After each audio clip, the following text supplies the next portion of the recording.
In other words, Netzach, it's all up to me. The effort is it's on me. However, if you take this first part of the Mishnah to an extreme and you cross over the red line and start believing that it is actually all about you, that the world revolves around you, that nothing else or no one else matters, that your environment or your community doesn't affect you.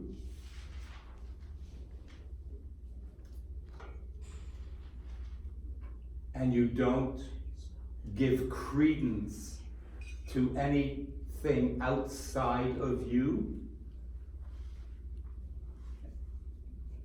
You take nothing else into consideration except you, the ultimate, like, narcissistic. It's all about me.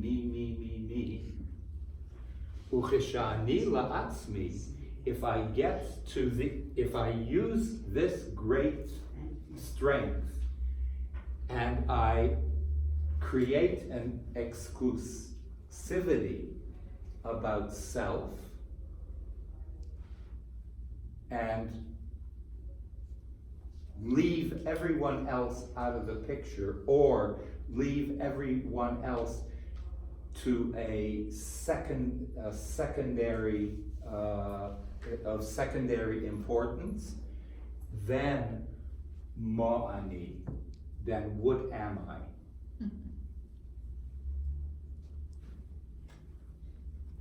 I'm nothing but a self-engaged animal. This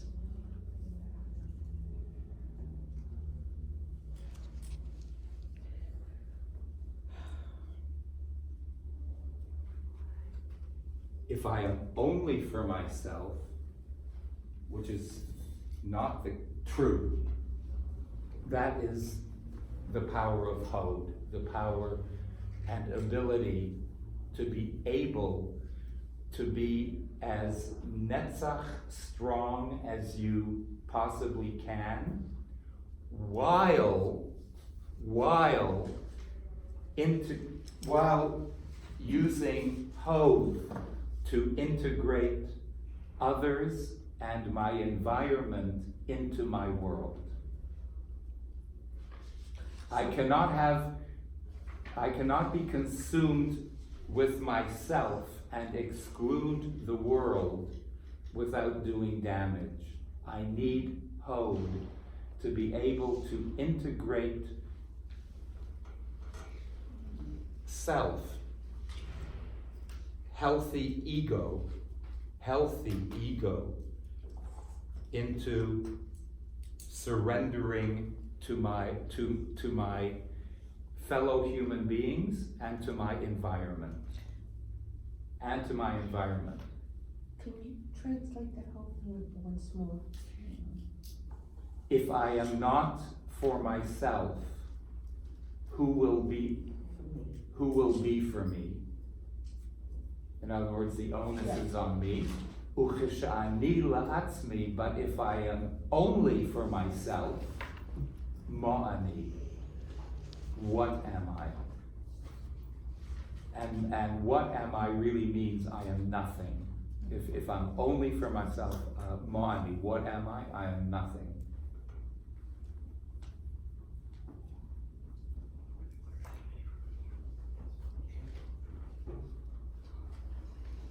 So the first part of the Mishnah is Netzach, the second part of the Mishnah is Hod. We have something similar in the Talmud. 9 minutes. It might be worthwhile for me to print it. I see people writing, which is good. And this will be in the notes. It'll be the Hebrew, and then what he just wrote, that'll be in the notes, and then the English will be underneath it. Is there a final next week? Is there a what? A final exam. Oh, I don't think there can ever be an exam on this. The exam is in the doing. The exam is out there. Last week, Who said that? we talked about, The final exam is in the doing. He said it. Right on. Oh. Yeah. the second handout, in addition to the notes, we Just had what he talked, said. we had spoken that, one of the verses came from the, prayer, the song Yadid Nefesh. And and a couple of people had asked to have the entire, song. It had been where Rabbi Akiva was discussing that my soul is lovesick with yearning as a way of thinking about Tiferet. That's what So that's what's the second handout. In the notes is actually the singular line that Rabbi Akiva quoted. Oh, okay. Is there in English or is this just? It's in English and in Hebrew. I need to get one. Just got the other one. We'll have to have one day and Rabbi Akiva sing it for us in Hebrew and in English. It's so beautiful. Another one. Okay. Another one? Oh. Okay, friends, this is a quote from the Talmud. Thanks. And the Talmudic legend goes like this, that it's attributable to King Solomon and also to others. King Solomon was was the second king of Israel and the king that really established the sovereignty of Jerusalem and created the sovereign country of Israel. So the Talmudic legend goes that he minted many coins in his day, some of which were retrieved. We have coins from the time of King Solomon. Archaeologists have found coins dated back to the time of King Solomon. They had coins, in those days. Bitcoins.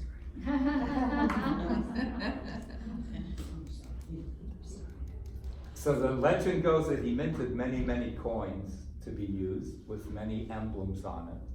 But he himself minted one coin for the king, for he himself, and kept it in his pocket as a philosophical and spiritual amulet. Something Roberta, he did something that he wanted to carry with him all the time. He carried this coin in his pocket. And the legend goes that on one side of the coin, this was heads and this was tails. Oh, I heard Okay. this story. On one side of the coin said, Bishvili Nivra Ha'olam.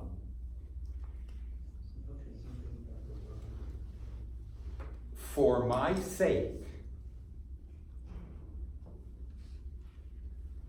the world was created. For my sake, the world was created.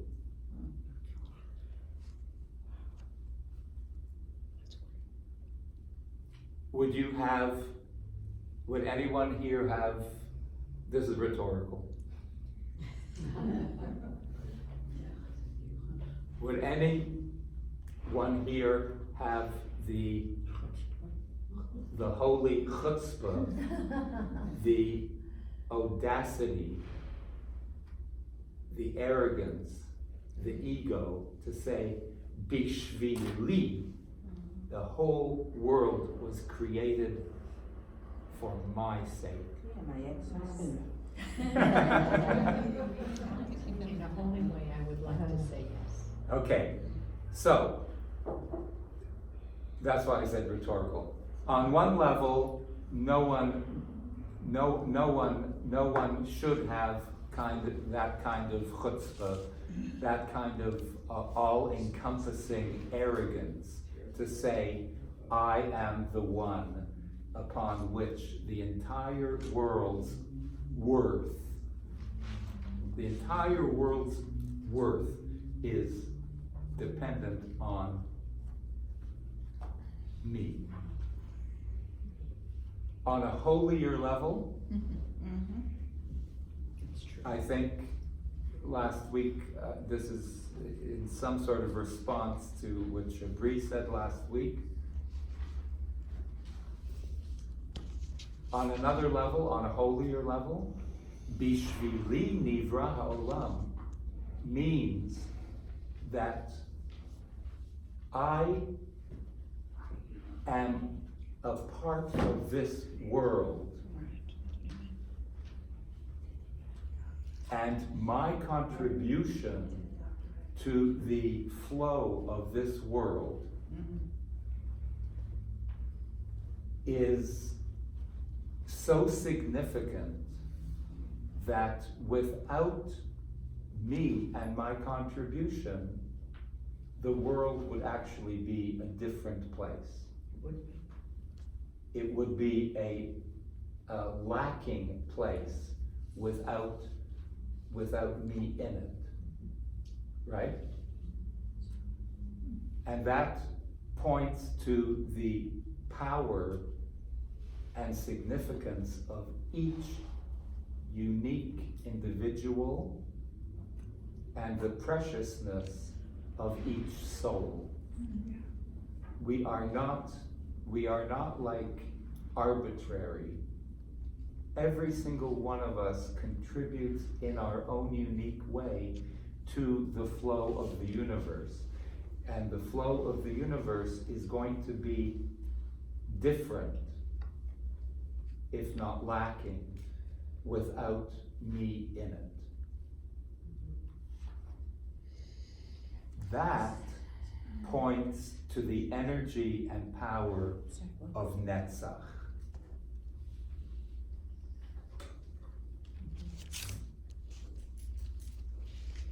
That pushes the individual into a trajectory that is going to make us feel, I am significant. I will and should grow into the fullest of my potential. It's not only I'm significant, but I have to tap into the infinite potential that I carry with me, and I'm going to do it. I am going to be victor. I am going to persevere and find new and fantastic ways of utilizing my life to its fullest potential. That's Moshe Rabbeinu, that is Netzach, that is dominance, that is victory, that is strength, right? That's very good. To realize, self-realize our own worth and our own potential. However, if you take, once again, if you take that to an extreme and it becomes distorted and it becomes totally one-sided, that can lead to dictatorship. That can lead to the world revolves around Donald Trump. me, and your ex-husband, right? It revolves around me, just like the im ein ani li. So on the other side of the coin, so that's what gave King Solomon, you know, the Netzach. I have to be as creative as possible. I have to use my full potential in life and the full potential of my soul and my body to live this life. Why leave this potential unused? However, if that is taken to an extreme, starts becoming evil and bad. So on the other side of the coin, tails, King Solomon had to be reminded, it's not all about you. Don't get carried away with your power. Without getting political, we see that today. Being carried away with power. Bishvili nivra ha'olam. The world was created for me. America was, I am America. I am. What is not good for me is not good for America. So on the other side of the coin, King Solomon, with all this power, had to be reminded. He had to remind himself, Va'anochi afar ve'efer. But yet, I am still the dust of the dust. Afar va'efer. I'm not dust. I am the dust of the dust. So what's the full translation? Va'anochi, but I am Okay. afar ve'efer. I am the dust of the dust. That's what the other side says? Yes. That I am the dust of the dust. Yes. So much humility in that. Yes. And so this, and that is Hod. Humility. That's humility. That's harmony. That's that this is again, va'anochi afar ve'efer, but I am but dust of the dust, does not mean I am a shmata. No. Because that would contradict this. I'm not a shmata. Va'anochi afar ve'efer means that I still must look, with all of this potential, I still must look at the larger grand picture. And in the larger grand picture, I am but a piece of dust contributing to the shoreline. I am just a grain of sand of the shoreline. I have to remember that. And there is no grain of sand that can say, Ich bin, I am the shoreline. I am part of the shoreline. Va'anochi afar ve'efer, okay. There was someone here that was first, and Kim is telling me we're out of time. Wow. Was there any, there was someone here? No? Okay. Then Lakshmi. So, as you started with Hoda Ho Hodo, give thanks to be in gratitude, when we make the self-effort, God gives us grace. That is the integration. We are given the grace from God. So when we make the self-effort to withdraw, right? And we make the self-effort to accommodate, and we make the sacrifice, God gives us life-saving, abundant grace. That is our faith. We have a little head start. We have a little head start because of that grace, yes. I think that grace is, of course, integrated into, yeah. Good. And Shabri. yet, at the same time, that dust of the dust is keter. Yes, yes, yeah. We have one class to finish, just so